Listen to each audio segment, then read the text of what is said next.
पूरी कहानी कहानी वाला देव के साथ। बात 1986 की है। रेवाड़ी से मेरठ आया विवेक सीधा सादा सा लड़का था। कुछ साल पहले बड़े झमेलों के बाद सरिता से उसकी शादी हो पाई थी। सरिता के माँ बाप को विवेक फूटी आंख नहीं भाता था, लेकिन जैसे ही विवेक की बॉक्सिंग कोच के तौर पे नौकरी लगी, वो भी सरकारी, सरिता के माँ बाप मान गए और बहुत धूमधाम से तो नहीं, लेकिन दोनों की शादी हो गई। विवेक का दुनिया में कोई नहीं था। वो तो इस शहर का था भी नहीं। 2 साल पहले दिसंबर 1984 की बात है। जाड़ों का सवेरा था और सरिता आराम से रजाई ओढ़े सो रही थी। जब उसके पिताजी के चिल्लाने की आवाज से आंख खुली तो बाहर आके देखा मकान के गेट के सामने चिकन की हड्डियां पड़ी थी। जरूर पड़ोस के मकान के नए किराएदार की करतूत थी। सरिता का पूरा खानदान शुद्ध शाकाहारी था और विवेक घनघोर मांसाहारी, क्योंकि खिलाड़ी आदमी था।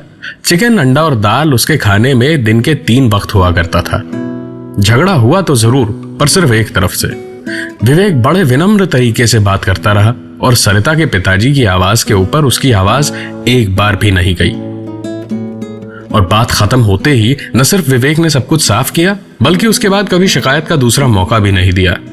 बस सरिता को यही बात भा गई उसकी। सरिता को उसके माँ बाप ने बड़े नाजों से किसी फूल की तरह पाला था।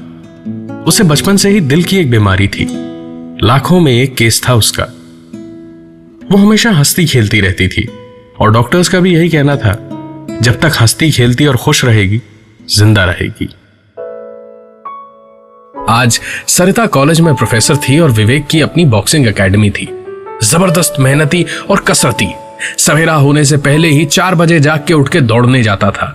5 मील दौड़ के 1 घंटा कसरत करता था और फिर घर पहुंच के सरिता के लिए नाश्ता बना के अपने लिए अंडे और दाल के पानी का नाश्ता बनाता था और फिर ठीक 8 बजे सरिता के साथ चाय पी के एकेडमी चला जाता था और घर लौट के दिन भर की बातें सरिता को बताते हुए ठीक 7 बजे खाना खा के 10 बजे तक सो जाता था। यही थी विवेक की रोज की जिंदगी। कभी 1 मिनट भी आगे या पीछे नहीं हुई। एक दिन सरिता बाजार गई हुई थी सब्जियां वगैरह लेने। वैसे तो हमेशा घर पर एकेडमी का कोई ना कोई शागिर्द आके सामान पहुंचा देता था, लेकिन उस दिन अचानक सरिता को लगा बाजार रास्ते में ही है, जरा कुछ खरीद के ले चलती हूँ। सरिता बाजार गई और जैसे जैसे वो एक एक दुकान पे जाती और सामान चुनती, उसे दुकानदार सामान तो दे देते पर कोई भी पैसा लेने को तैयार नहीं हो रहा था। सरिता को यह बात बड़ी अजीब लगी। आखिरकार चिढ़ के बिना कुछ खरीदे वापस आ गई और सोचती रही कि ये हुआ क्या। शाम को विवेक लौटा तो उसे पूरी बात बताई। विवेक पहले तो हंसा, फिर बोला, अगर ऐसा है तो तुम ही रोज बाजार जाया करो। एकेडमी के लड़कों की मेहनत और हमारे थोड़े पैसे बच जाएंगे मैडम। और फिर शाम की चाय पी के अचानक विवेक को कुछ काम याद आया तो वापस एकेडमी चला गया। करीब 1 घंटे बाद दरवाजे पे किसी ने खटखटाया तो सरिता ने दरवाजा खोला। वो सारा सामान जो सरिता ने हर दुकान से चुना था, वो सब कुछ लेकर एक बड़ा सा बोरा लिए एक लड़का खड़ा हुआ था। वो बड़ा सा बस्ता उसने नीचे रखा और बोला, भाभी जी, आप ये सारा सामान लेना चाहती थी ना, ये लीजिए, 85 रुपए हुए।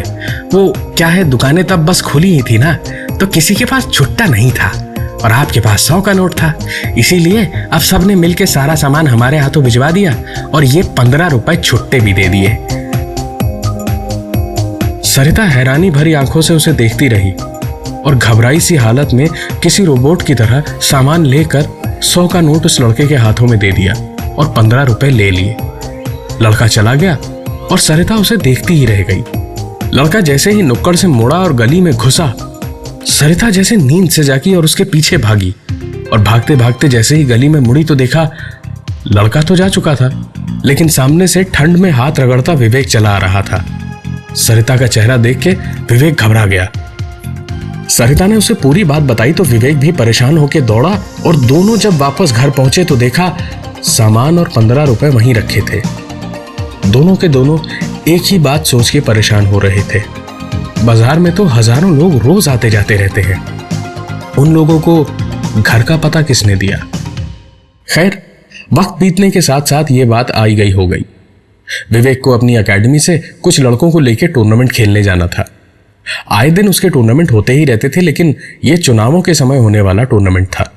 हमेशा चाहे कोई भी चुनाव हो, चाहे पंचायत का चुनाव हो, चाहे लोकसभा हो, विधानसभा हो, कोई भी चुनाव हो, उस वक्त पे टूर्नामेंट बढ़ जाते थे और इनमें कोच साहब के लिए बहुत बड़े प्राइज हुआ करते थे, तगड़े वाले। लिहाजा सरिता भी कुछ नहीं कहती थी। विवेक आज 7 दिनों के बाद लौटने वाला था। सरिता खुश थी, अपनी ही धुन में मस्त वापस घर की ओर जा रही थी जब कहीं से अचानक एक मोटरसाइकिल पर 2 लड़के पीछे से आए और सरिता को उल्टा सीधा बोल के छेड़ने लगे। सरिता का खून खौल रहा था लेकिन डर भी बहुत लग रहा था। कहते हैं जंगली जानवर इंसानों का डर सूंघ लेते हैं, बस सरिता के इस डर को भी इन लड़कों में से एक ने सूंघ लिया और सरिता को छूने के लिए उसने अपना हाथ आगे बढ़ा दिया। लेकिन बॉक्सर की बीवी थी, रोज दिन भर मारपीट और बॉक्सिंग की कहानियां सुनती थी। भारी दोपहर थी, सरिता ने लड़के का हाथ पकड़ के जोर से अपनी ओर खींच लिया और बस मोटरसाइकिल समेत दोनों लड़के गिर गए। पहले तो बड़ा चीखे चिल्लाए लेकिन फिर बदला लेने की धमकियां देने लगे। सरिता उतनी देर में वहां से निकल के घर चली आई थी और सीधे नहाने चली गई। ठंडे पानी के छींटों से दिमाग और शरीर ठंडा हुआ और कुछ ही देर बाद दरवाजे पे किसी ने खटखटाया। सरिता ने डरते डरते खिड़की से झांक के देखा तो बाहर विवेक खड़ा था। सरिता किसी पंछी की तरह उड़ती हुई आई और दरवाजा खोल के विवेक से लिपट के रो पड़ी। विवेक ने उसे किसी तरह संभाला और पूछा कि हुआ क्या, तो सरिता ने पूरी बात बताई। विवेक तुरंत उठ के उसी ओर भागा, लेकिन अब इतनी देर बाद कहां कोई बैठा रहता उसके लिए। हफ्ते भर बाद की बात है। प्यास से सरिता की आंख खुली। वो उठी और आंखों में नींद लिए हुए पास रखी पानी की बोतल लेने को हाथ बढ़ाया। बोतल में पानी खत्म हो चुका था। सरिता आहिस्ते से उठी कि कहीं आवाज से विवेक जाग न जाए। पलंग से बिना आवाज किए सरिता उतरी तो देखा विवेक पलंग पे नहीं था। सबसे पहले सरिता की नजर घड़ी पे गई। अंधेरे कमरे में स्ट्रीट लैंप से आती रोशनी में घड़ी के रेडियम के कांटे चमकते हुए बता रहे थे कि 1 बजा था। विवेक के जाग के निकलने में अभी 3 घंटे और बचे थे। शायद बाथरूम गया होगा। यही सोच के सरिता बोतल लेकर रसोई में सुराही से पानी लेने पहुंची। बोतल भर के सरिता वापस मुड़ी तो खिड़की के बाहर नजर गई और सरिता वहीं के वहीं ठिठक के खड़ी रह गई। विवेक पीछे के आंगन में एक बड़ी सी सीमेंट की सिल्ली ऐसे रख रहा था मानो कागज का टुकड़ा हो।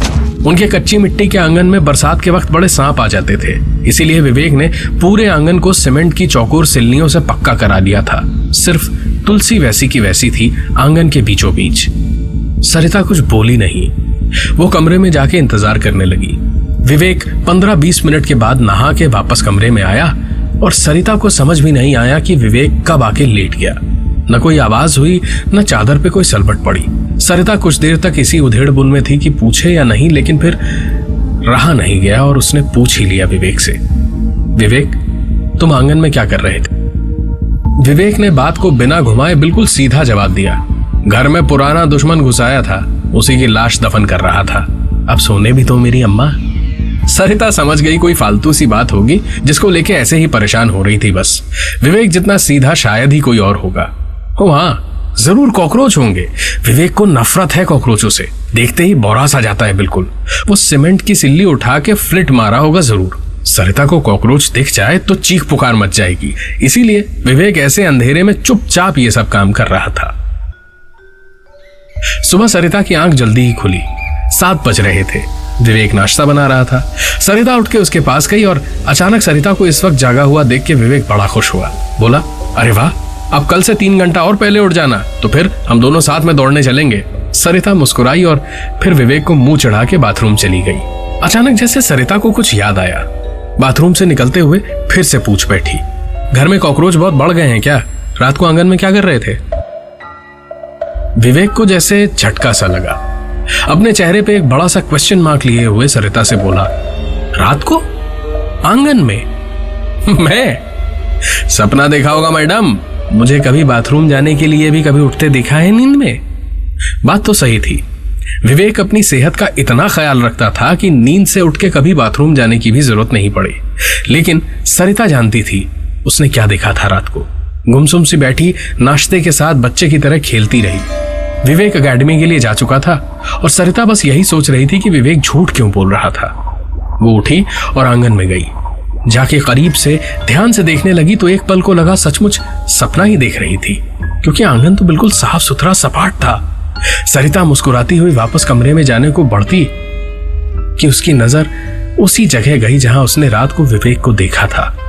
2 सिल्लियों के बीच जरा ज्यादा जगह थी। सरिता अंदर गई और एक सरिये का टुकड़ा लेके आई और उसी से सिल्ली को हटाने की कोशिश करने लगी। और किसी तरह सिल्ली जब थोड़ी सी हिली तो उसके नीचे सरिया लगा के पूरी ताकत से सरिता ने उसे ढकेल दिया। सिल्ली हटी और सरिता ने देखा कि नीचे की मिट्टी ठीक नहीं लग रही थी। नीचे ना तो कीड़े मकोड़े थे और ना ही मिट्टी ऐसी लग रही थी जैसे सालों से सिल्ली वहीं रखी हो। समझ आ रहा था कि सचमुच मिट्टी हटा के वापस डाली गई है। सरिता ने डरते डरते हाथों से खोदना शुरू किया और थोड़ी सी मिट्टी हटते ही सरिता की चीख निकल गई। उसके आंगन में एक लाश दफन थी जिसके हाथ की उंगली खोदने पे बाहर निकल आई थी। सरिता घबराहट के मारे पसीने पसीने हो चुकी थी। हाथ पैर ठंडे पड़ गए थे, लेकिन ये कैसे हुआ? विवेक ऐसा कैसे कर सकता है? वो तो सीधा साधा है ना। उसका विवेक ऐसा नहीं है। बस यही सोच के वो निकल पड़ी विवेक के एकेडमी की ओर। और सरिता के वहां पहुंचते ही सारे लड़कों ने आसमान सर पे उठा लिया। कोई नाश्ता खिलाने की बात करता तो कोई शरबत पिलाने की बात करता तो कोई कुछ, लेकिन उनकी भाभी को तो कोई रोक ही नहीं पाया। और सरिता ने जैसे ही उन सबको हटाते हुए जबरदस्ती धक्का मार के दरवाजा खोला तो सामने सरिता बस पत्थर सी बन के वहीं खड़ी रह गई और अपने विवेक को देखती रही। विवेक आज रुकने के मूड में नहीं था। उसका शरीर थक चुका था, लेकिन वो रुक नहीं रहा था। उससे हाथ उठाए नहीं उठ रहा था, लेकिन फिर भी उसके हाथ चलते जा रहे थे और एक के बाद एक घूंसे बरसाए जा रहा था विवेक।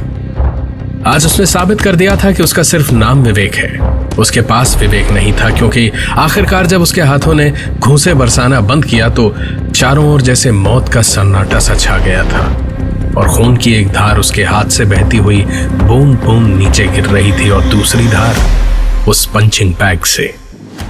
विवेक ने गुस्से से आखिरी मुक्का मारा पंचिंग बैग पे तो उसका कपड़ा फट गया। और उस दिन जो 2 लड़के सरिता को छेड़ रहे थे उनमें से एक का खून से लथपथ चेहरा उसमें से झूल गया। सरिता बस पत्थर सी वहीं खड़ी देखती रह गई अपने विवेक को, उस विवेक को जो मक्खी तक को नहीं मार सकता था, उस विवेक को जो अपनी आवाज तक ऊंची नहीं करता था, वो विवेक जिसके नाम की माला जपती थी सरिता। वो ही विवेक पैसे लेके चुनावों के वक्त असामाजिक तत्वों के लिए हाथ पैर तोड़ने और कभी कभी गर्दन तक तोड़ने के काम करता था। विवेक के पीछे पुलिस इस तरह पड़ गई थी कि उसे अपना शहर छोड़ के यहां आना पड़ा था। उसने सोचा था कि नई जिंदगी शुरू करेगा, लेकिन शेर के मुंह खून लग चुका था। आसानी से पैसा कमाना सीख चुका था विवेक, और जब लोग उससे डरते तो उसे और अच्छा लगता था। उस दिन बाजार में सबको पता था कि सरिता कौन है, इसीलिए कोई उससे पैसे नहीं मांग रहा था। खबर विवेक तक पहुंची तो उसी ने लड़के के हाथों सामान भिजवाया कि सरिता को कहीं शक ना हो जाए। सब कुछ सही जा रहा था, लेकिन उन लड़कों ने आकर सारी गड़बड़ कर दी। विवेक के गांव रेवाड़ी के ही थे, विवेक को ही ढूंढते हुए आए थे यहां, और सरिता विवेक की बीवी है ये जानते हुए उसे छेड़ा ताकि विवेक उनके सामने जाए और वो दोनों अपना बदला पूरा कर सकें। लेकिन सरिता की हिम्मत ने खेल बदल डाला।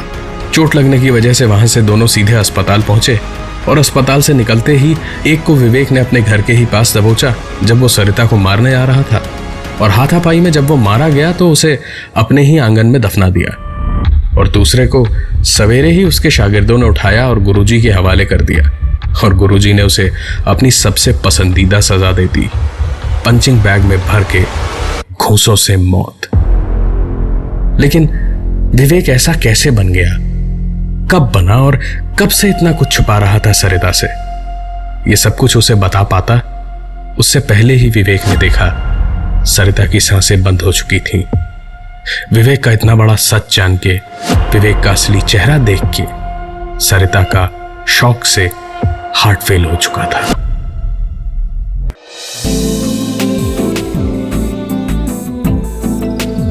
आप सुन रहे थे एक अधूरी कहानी।